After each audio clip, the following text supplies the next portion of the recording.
तिमीलाई जान दिउँ कि नदिउँ, हेर न जिन्दगीमा तिमी छैनौ भन्ने कुरा मेरो हृदयले स्वीकार गर्न चाहँदैन। आफैले आफैलाई भस्मीभूत बनाइरहेको छ, मेरो कुरै सुन्दैन। जब तिमी नै मसँग छैनौ त मैले केलाई जान दिनु। सायद तिम्रा यादहरूले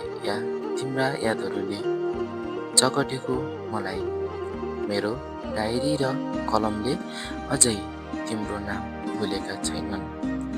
तिम्रा लागि लेखिएका प्रेमिल कविताहरू मसँग अन्याय भएको गुनासो गर्दैछन्।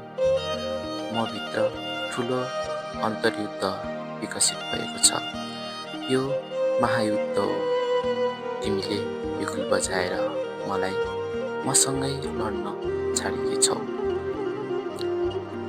प्रेमको नतिजा यही हो भन्ने मलाई भान थियो। मेरो मस्तिष्कले मलाई पहिले चेतावनी दिएको थियो, तर मैले विश्वास गरेँ। म आफूसँगै लड्दैछु। म हारे पनि जिते पनि समग्रमा हार मेरो नै हुनेछ। कुनै चलचित्र होइन जीवन जहाँ जितले खुसी नै मिलोस्। म यस्तो अवस्थामा पुगेको छु जहाँ हार प्यारो छ, जित होइन। तर मैले हार्न सक्दिनँ। मेरा लागि नभए पनि मेरा आफन्तहरूको लागि जित्नु छ। मेरो जितमा मेरो नै हार छ।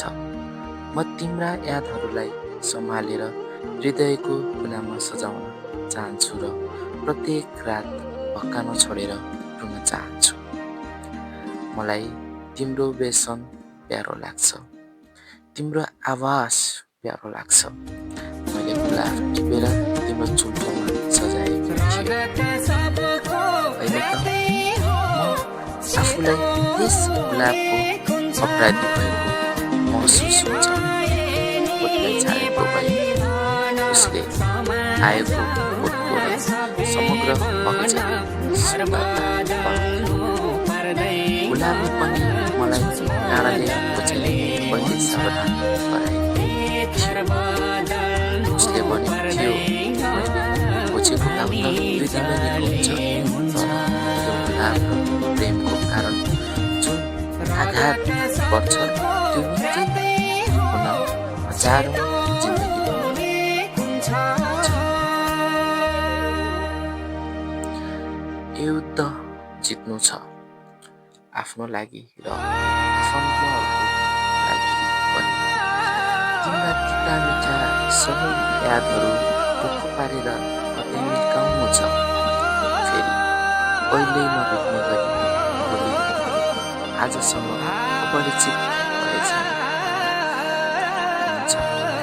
तर अफसोस म मेरा प्रेमी कविताहरूलाई न्याय दिन सक्ने छैन। आफ्ना कविताहरूलाई न्याय दिन नसक्ने कातर कविको नामले चिनिनेछु। अब हामीले जान्नुपर्छ, तिमीलाई र तिमीले मलाई।